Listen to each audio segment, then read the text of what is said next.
रिक्षा चालकाच्या भाच्याचा 6 जणांनी केला निर्घुण खून। नाशिकमधील पाथर्डी गावातील घटना।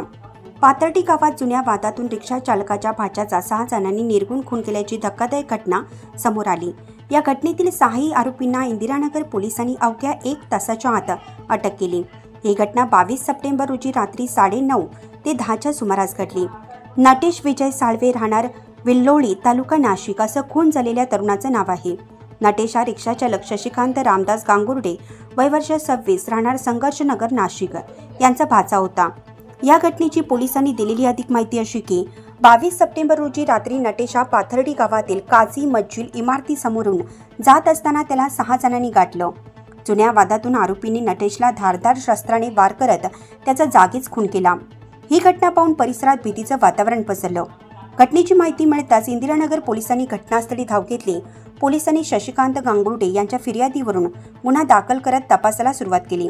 पोलिसांनी अत्यंत तात्काळ कारवाई करत यश उर्फ आयुष दोंते, प्रफुल्ल दोंते, दुर्गेश शार्दूल, रोहित वाघ, गौरव दोंते आणि करण बावळ अशा 6 आरोपींना 1 तासाच्या आत अटक केली।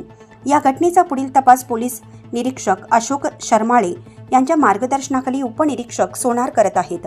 लोकमान्य न्यूजसाठी संचालक लक्ष्मीकांत शिंदे, नाशिक।